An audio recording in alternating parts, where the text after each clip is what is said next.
love the chase and the hunt, and I set the pace when I'm running. I always Namaste friends. So today's lecture will be on file handling. So file handling is a two-part lecture. The thing about file handling is we will not be having any live hands-on, okay, but after the file handling is done we will be moving on to Panda. The reason why we will not be having a hands-on is because I don't have any files actually stored here but I should be giving you enough commands and enough examples for you to actually try it on your own. Alright, but if you think otherwise, let me know and I'll actually try to do something. So file handling is basically anything if you want to open a file. Okay, a file is something which is actually saved. If you want to open a file, we use a open and close parenthesis function. The open function takes two parameters, okay, the file name and the mode.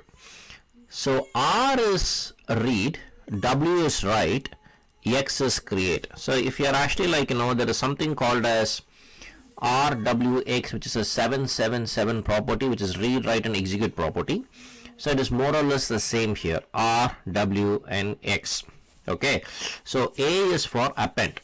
Okay, it opens a file for appending, creates the file if it does not exist. Okay, and when the file is not being present, it gives out an error. And when the write, it creates a file if it does not exist. Okay, it opens, okay, and then execute it, it actually returns an error if it is not there. So when it is not present for reading and executing, it is an error.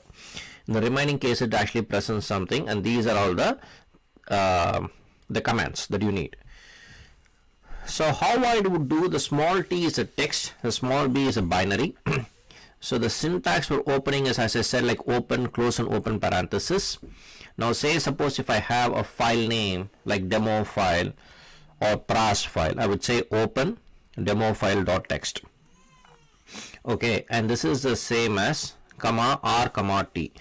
So R is for read and T is for the text are the default values. Okay, so you see here, so open, so I would say like open my file, read my text, and this is exactly here. If you say RB, it is read for the binary. All right, now say suppose the demo file has this thing. Welcome to my demo file. This file is for testing purposes and good luck. I use the open function.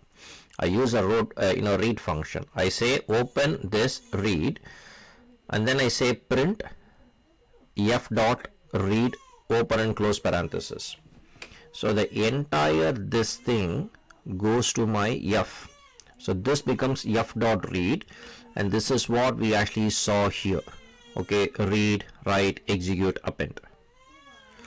Alright, so if the file is actually located in a different location, you can specify wherever it is. You have to specify and you have to say f dot read. The read are by default read actually reads the entire thing, but you can also specify how many characters you want. Say suppose this entire thing read falls here, and you can say f dot read up to 5. This only gives up to the first 5 things. Okay, and you can also read one line by giving read line. Okay, this is the same R, but here it is f read line. So by calling this 2 times, you can read the first two lines. Okay, like one line, second line. By calling it 2 times, you can read it 2 lines. And of course, you can also loop it, like reading for x equals in x, print x. Okay, so this is what we can actually do. For closing, whenever you open, it is always better to close it. Okay, and you have to close it. So it is you have to close it. So when you open and read it, when you read the line, also specify f dot close, because don't let the file be hanging. Close it. Okay. I trust, see the file handling, I made it as a 2-part because, as I said, like measurable progress, it is more of a theory. Some persons, not some persons, many persons will be use files, okay, and you will have to read it. So that is why I said, like, just go over the command. I'll explain you the command, and practice it. Practice makes you perfect. Okay, but if you want me to actually do something, hey, don't hesitate. I'll definitely try to help you out. Okay, so till we see the next lecture, take care. Cheers.